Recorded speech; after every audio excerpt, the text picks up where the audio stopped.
All right. Well, welcome in. We're back again for our Matchstick Lab Lunchtime Lightning Talk series. The topic today, we're talking about the power of the sabbatical and taking time away, which is kind of funny timing for August because we're coming at the end of summer when a lot of us have been taking vacation. But this is a topic that I think comes up a lot more and more, and especially amongst small business owners and people starting out and leaving big companies of like, oh my God, it sounds amazing to take time away, but I can't actually do that because if I leave, the whole company shuts down, the whole business shuts down. And those of us who are with big teams, you get companies that say it's unlimited vacation time, but can you really use it, or do you get the side eye look when you do it? So really excited for the topic today. We've got Doug Nathan, Emily Bancroft, and Whitney Tatum with us. And the idea is that they may have similar views, they may have totally opposing views. And we're going to go straight down the line. You've got on the tables their bio and background. So read that for the background. I'm not going to dive into it. If they care to share that as part of their 7 to 10 minutes, they're welcome to do that. But the idea is that we get straight down the line kind of the goods from them and their experiences in their own roles and places where they've been. Can you pop my slide for me? Oh, I have my slide. This is the first time I have a clicker and I don't know how to use it. How's that? But before we started, I really wanted to give a shout out to Joyce and her team at the Western Washington University Small Business Development Center. Thank you, Joyce. It's thanks to them that we're able to continue doing these. These have been some of our most popular events here, I think, because it really is a space where we can speak authentically and raw and real and have some real conversations about what's happening in our business. But we would not be able to do it without their support. So thank you, Joyce. Thank you, Small Business Development Center team. And we'll leave it there. So we're going to kick off with Doug. I'm going to set my timer. You've got 7-10 minutes max. And then as soon as you're finished, it's going to roll straight into Emily. I'm not going to get up here again to do a segue or an intro or anything. So we'll just go straight to the line. No interruptions, no questions. And then when they're done, we'll open up the floor for conversation amongst ourselves. Yeah? Great. Okay. You're running off stage. Thank you very much. So I loved the title of this, The Power of the Sabbatical. There is something about the word that really resonated with me, and I thought a lot about what the heck does it even mean, sabbatical? Where does it come from? And I wasn't quite sure how I was going to lead this conversation around sabbatical, what it means to me personally, and also how it shows up through the work I do. And then about a month ago, I got a poem published in a book called Method Writers Speak. It's out of the Los Angeles Poets and Writers Collective. If you're looking for new voices, it's an awesome book. I want to put a plug out there for it. And here's my poem. I thought I'd start with this, and then I've got 3 questions that are going to kind of structure our time together. The first is, what is the power of sabbatical? So as I read this, I want you to think about that. Then I'm going to ask you, why did you start the business you are in? Why do you do what you do? What's that value and purpose? And then I'm going to ask you too, how do you structure sabbatical into the work you do, and why? How does it support you? And if you don't, then we'll talk about that too. So it's called listening. I appear in the room before anyone knows I've arrived, ragged in a rush to be calm and centered. Session by session, I disappear into their stories, curious about where they want to go. He never shares anything personal, she says. Is that true? I ask. We told stories from our lives, she said. He talked about Abe Lincoln. And what did you learn about him? That he values discord and difference to get to decisions. To sit and talk and understand each other. I wanted this from my dad. I felt I was talking to a lawyer instead. He'd shift the argument just as I was catching up. He'd bring in something else to disrupt my feelings. I could never win with him. I could never make sense of what we were saying. I wanted to be with him. He wanted debate. There had to be a point. We got stuck on that. I feel that same tension with my son. He wants to talk and make sense of what's going on. I want to make it easier. I know not to give advice after so many failed attempts. Even when I want to run to sail, I sit and listen. For me, this poem, it speaks to this idea of sabbatical by identifying something that is core to the work I do, which is listening to people and creating the space to listen. I work as an executive and leadership coach. And the reason I do that is to help them find their voices so that they can know what is important to them. I help create this reflective space that helps them think out loud and notice what they value, because often they're running so fast in their work.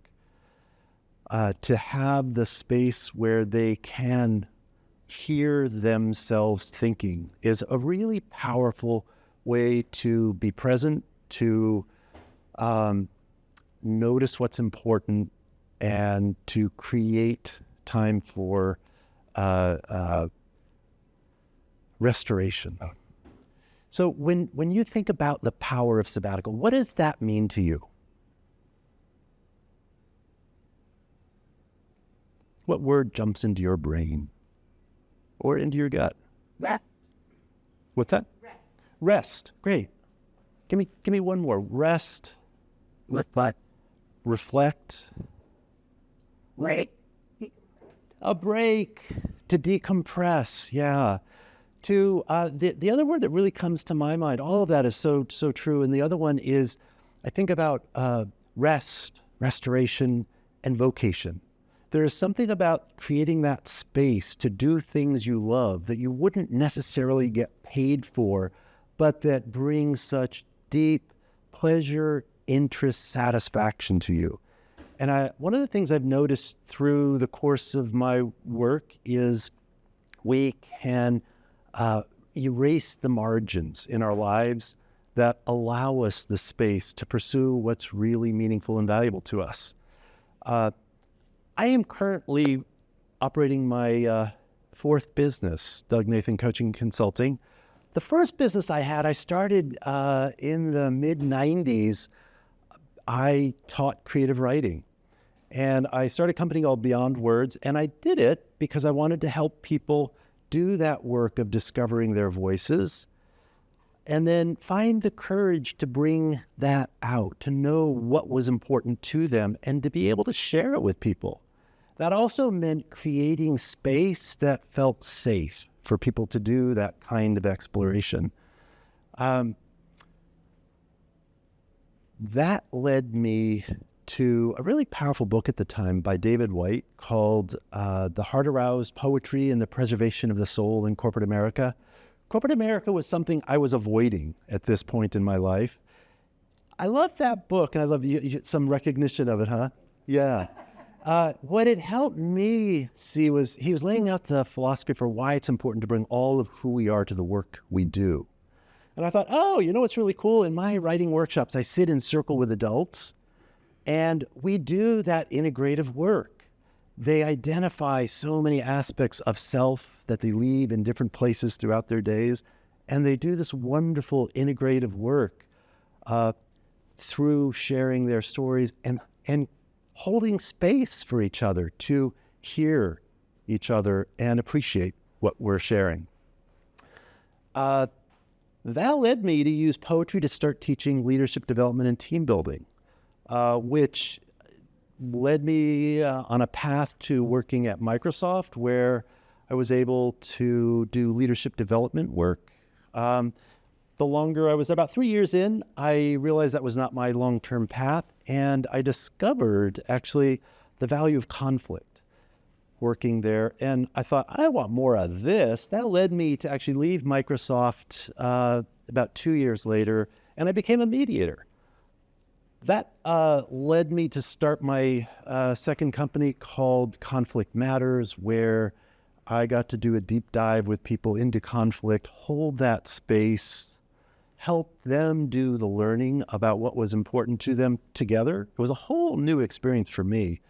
And in that work, this idea of sabbatical, helping people slow down, notice what's important, and then I think this was even more important, come together and strategize how they wanted to bring more of what was important into their lives, and to do that together in a way that was not destructive, but really helped them be more productive and create lives of meaning and value for themselves. I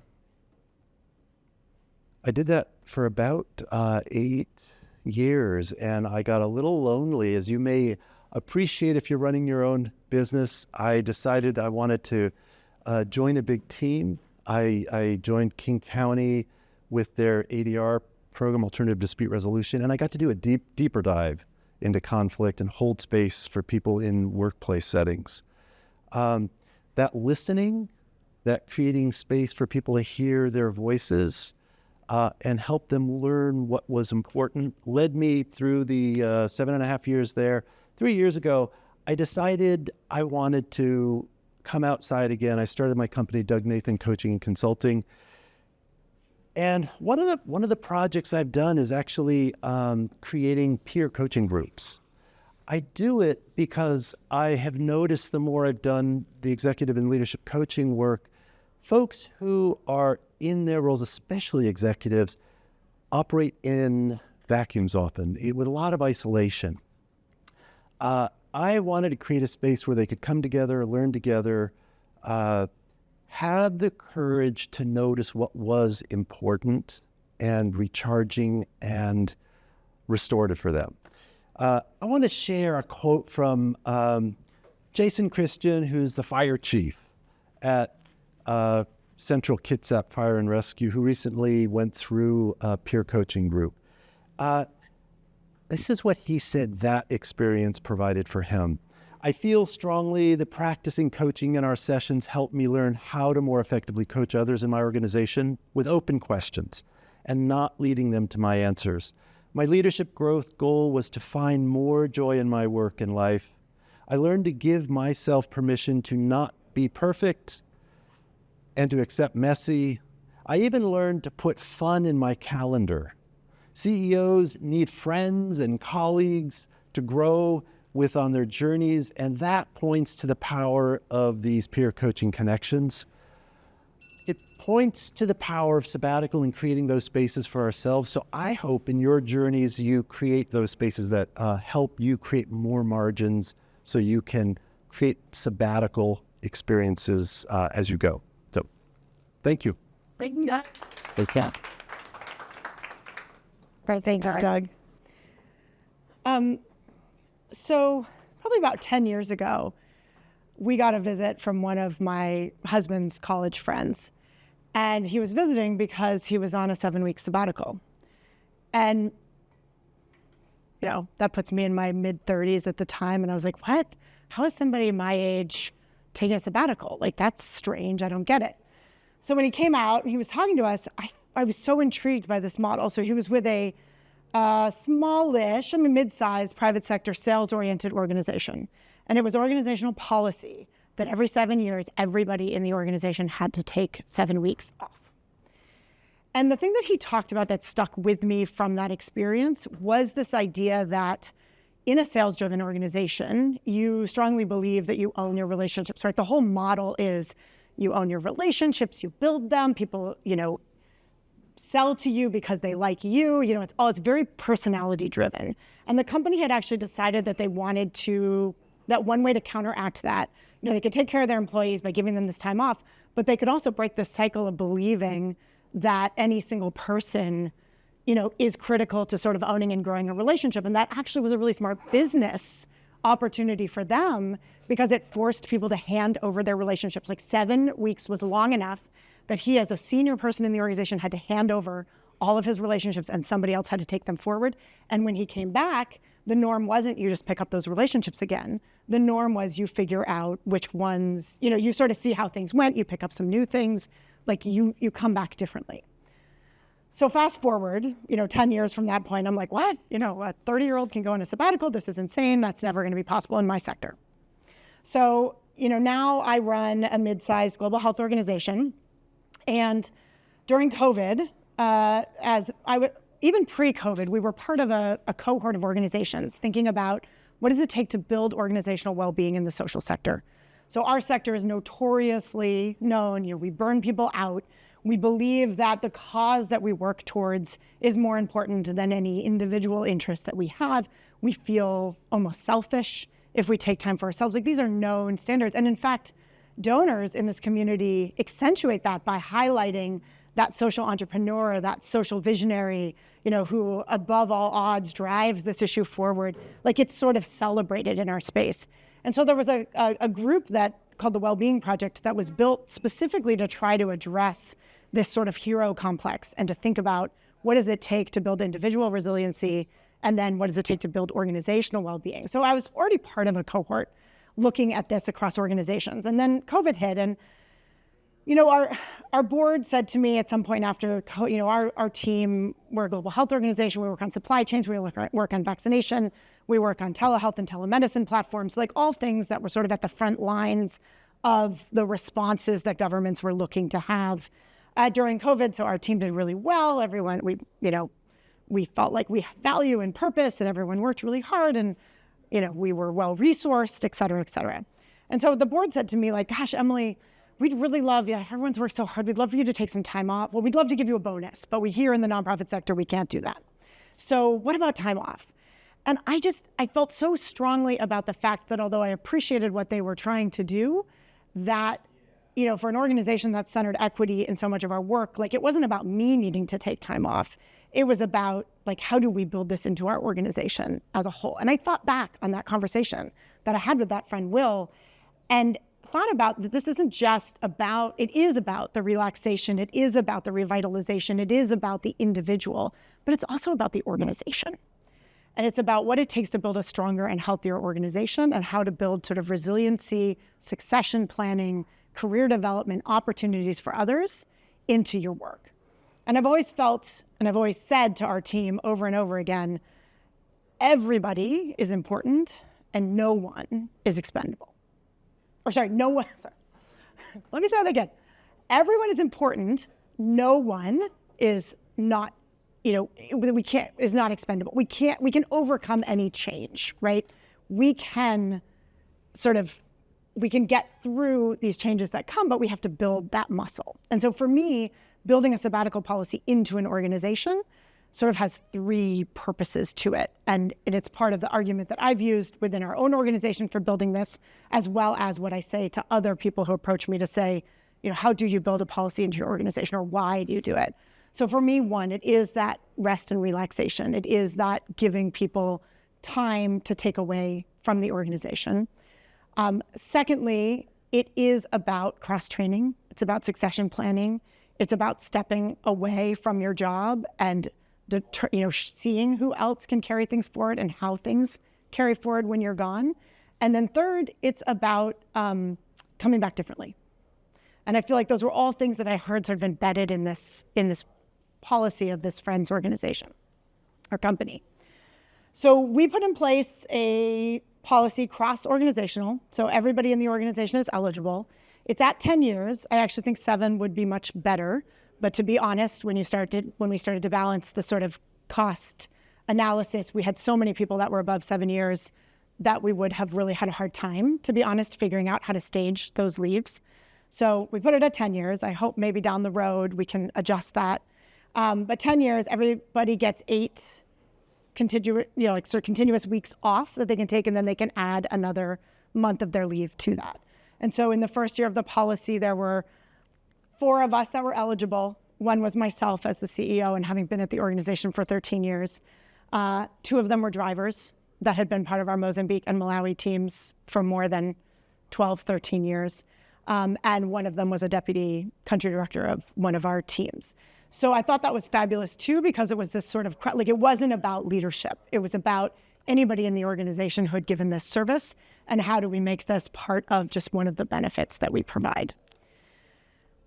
So I've written about a lot of things in my sort of leadership journey. I've written about being a woman CEO in a male-dominated global health sector. I've written about, what it takes, like why it's important to build women-led networks and to create those networks of peers, to sort of build your own strength. I've written about learning between Africa and the US in terms of how we apply global health issue, how we think about African leadership in some of the issues that we see in US public health. The one thing that I get the absolute most calls about, the most emails about, the most requests about is what I've written about sabbaticals. And I think it points to this real desire in our space for figuring out how to make this work in the organization. There's a often cited study that says that this was 2019, so it's shifted a bit, but only 11% of companies offer sabbaticals, only 5% offer paid sabbaticals. So there's a huge opportunity here. And then in the nonprofit sector, although I don't have great data, it's much less, and especially paid. So how did we actually make this happen, and how did we actually build this into our organization? And how do we make the case for it, or how would you make the case for it in your organization? So I think that the first thing is really recognizing the cost of turnover and the cost and value of staff. And there's great data out there. There are Bridgespan studies. So Bridgespan's a nonprofit leadership consulting firm. There are Bridgespan studies that show that it costs 2x the annual salary to replace a senior leader and takes 12 to 18 months for them to really get into their job, that it's actually 9x the cost to replace a high-performing staff member. So I know that when money feels tight, those aren't dollars that you can necessarily apply, but I think it makes that case for why is it important to create that space for your team to take that time off. The second thing that we did, I set aside money for this policy thinking that I would need to have a pot of money from which we would draw down. And I was able to do that because we'd gotten a really generous unrestricted gift. And I recognize that I work in a nonprofit organization that's quite well funded when it comes down to what the average nonprofit looks like around the country. But we built it into our fringe policy, and I haven't touched that pot of money. And in reality, the 1% of our staff that actually take the sabbatical each year is not a huge add to our overall fringe rate when we carry it across our staff. And so I think to just shift our sort of paradigm of thinking that this isn't about something that necessarily you have to fund separately, but it is about something that you have to build into your benefits policy and your costing and your fringe. But by spreading that across the workforce, we've actually made it something that we can afford on an annual basis without touching that. And then I think the last piece is just really living our values as companies and organizations, and really recognizing that although there may be some challenges in the short term of how you step away and how you create that, what you are building is that more resilient, people-centered organization that you want in the long term. Thanks. Wow. Under time.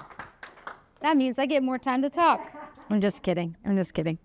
I should be able to click through. Hi, I'm Whitney. Oh, not yet. Well, actually, I can start because I'm not going right into that. So when I got kind of asked to do this, Elena said, hey, kind of want a perspective of somebody who's a solopreneur, one-stop shop. I do all the things. And what does kind of taking time away or a sabbatical look like in that? And I actually went back to my first corporate job. I was right out of college, kind of right out of college. And I worked for a Canadian oil and gas company. And I don't know if you know anything about Canada, but they have way better benefits than we do in the US. And so they did time off based on your age. So I started, I think I was 24. At 25, so at 24, I got 3 weeks. At 25, I got an extra week. So at 25 years old, all my friends were getting barely 2 weeks, and I was getting 4. And so what happened though was all the people at, I think it was like 55 plus, were getting 8 weeks, which is amazing, right? Well, the problem is they tend to take 8 weeks all at one time, and they're always the people that made the decisions. So, and there was never a preparation for them to leave. So I was stuck usually for 2 months a year waiting on decisions, waiting on papers, waiting on all these things. And of course, me, so if anyone knows me, I write policy and standard operating procedures for small businesses. And so that was one of my really first kind of deep dive into that. I'm like, okay, here is a pre-sabbatical policy procedure that I would like everybody I work with to do, so I'm not stuck 2 months kind of twiddling my thumbs. And so throughout that, I kind of really realized, like, okay, it's really important. You know, a lot of them would go to Australia for 2 months. I mean, that's amazing, right? And then when I started working in U.S. companies, I'm like, oh, wow, that's a huge reduction, and we don't value that, and you start to feel guilty. And so throughout my journey, before I moved here, I was a business owner with my ex. We had a moving company and a remodeling company, and we were a one-stop shop. I was doing all the office stuff. He was moving. It was just kind of go, go, go. Finally, we made enough money. I started, documenting our policies, documenting our procedures. I was finally able to hire someone. And every year between December and March, we were dead. We couldn't, we banked enough money to pay the guys, but we were kind of bored. So there was one year I said, hey, let's just do a month vacation. Every February, let's do a month vacation. We'll hire someone to answer the phones. And we both were so stressed going into it, but when we came out of it, we're like, we just saw so many different things. We got to look at our business in a different way because we weren't so stuck in the mire, right? We weren't so bogged down. We weren't constantly in that wheel. So I really miss that as a solopreneur. It's a little harder to kind of do those kinds of things. And admittedly, this year is my first time taking time off after 2 years of having my business.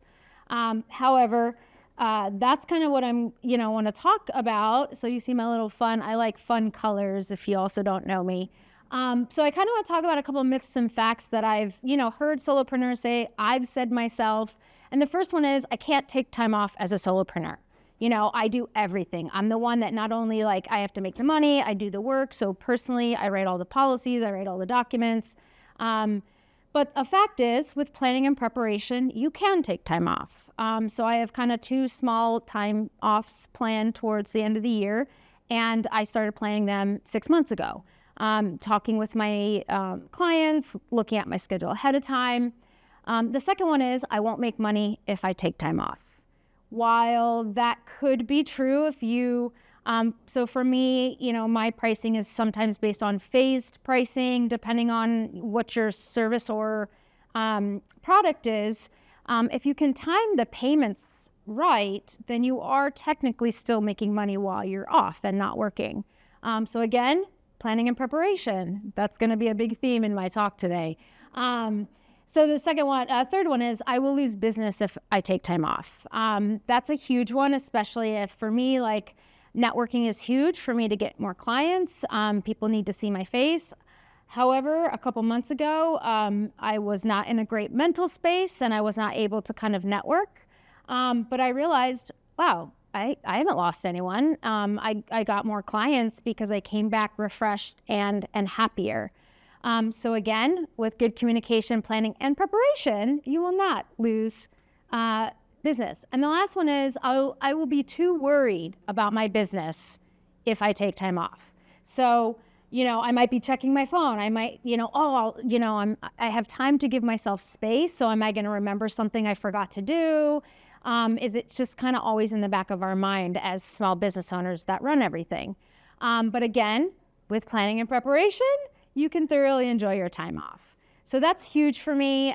Again, being someone who documents the process, she mentioned that having those, being able to cross-train, right? Granted, if you're a solopreneur, you're not cross-training anyone, but you can still have certain things in place so you are able to take time off. So this was something actually, I have a mentor, and she kind of gave me these questions to think about because I was telling her oh man, I'm getting burnt out. I need, she's like, well, you should take time off. And I'm, of course, all these questions, all these things that I said came up. Well, I can't. Who's going to do this? How am I going to do this? And she said, here, before you take your time off, here's some questions to ask yourself. Whoop. What feelings are associated for you taking time off? For me, it was a lot of anxiety and worry and kind of all of that. What do I anticipate or fear most about taking that time off? So if if you're selling products, like are the products going to get out the door? For me, are my clients going to worry, not if is something going to come up while I'm off? Is your business ready to take time off? Do you have things automated? Do you know your tasks? What does your time off look like for you? So I liked what you said about like listening to yourself. What does time off look like? For some people, it's staycation and gardening and staying home and just being able to do that. For me, it's going to another country where I don't have cell service and I bring books and I sit on a beach. But for me, it's really completely disconnecting from the constant pull of our lives, especially as that solopreneur, because you're doing everything. You're the person to go to. And then how do you want to feel when you get back? So like you said, how do you want to feel? And so those are kind of really important things to me. I want to feel relaxed. I want to feel like I had headspace. And how do I do that? And then after time off, how do I feel returning? So one of the biggest things when my ex and I would travel for that month is I would cry 3 days before coming back. And then coming back, I would just be so kind of depressed and like, oh man, like I got to get back into the day-to-day. But that forced me to realize, like, why am I sad? Like, I obviously don't like my days. I obviously don't like my routine. So what do I need to change? And then how will you get back into your routine? And so a lot of people just jump right back in. Does it like kind of give you, do you give yourself time? What do you notice during your time off? What new insights have you gained? And then that really important, if anything, what do you want to change about that daily routine? So these are some things that have really helped me. Here's some ways to prepare. So analyzing businesses' seasons. So maybe your business specifically doesn't have a season, but other people might have seasons. So for me, I learned last year that businesses don't want to spend money from November till almost April. So for me, that's a slower season. And so knowing that, I can maybe take time off during that slow season. Getting clarity on your business. Look at your processes. What are you doing? What's your day-to-day? What are tasks? What can you get ahead of before your time off? Then preparing your business, like I said. So informing your customers or clients, putting that, obviously out of office, prioritizing these tasks that you can do before, and then setting side time before and after to prepare yourself to get ready and to kind of ease back into things. And then the last one is automate. I love technology. It's technically a competitor for me, but I love using technology to automate. What can you automate? Invoicing, stuff like that. So these are really important, again, to be able to, as a solopreneur, take your time off. And then if you need help, here I am. Just if anything, a soundboard. These are the things I do. What can I automate? I have a very kind of detail operations brain. But for me, it was just really like sitting back and saying, okay, one of the best things I've heard is, as a solopreneur, everything's on fire, right? There's a house fire, there's a forest fire, and there's a bonfire. What fire are you going to deal with first, right? For me, I'm going to go with the forest fire. Some people pick the house fire first. But you deal with those fires, and then you can enjoy yourself by the bonfire. So just really realizing that everything's always on fire. What's the biggest deal? And deal with that. So time off is so important to prevent burnout. Speaking from experience. So thank you.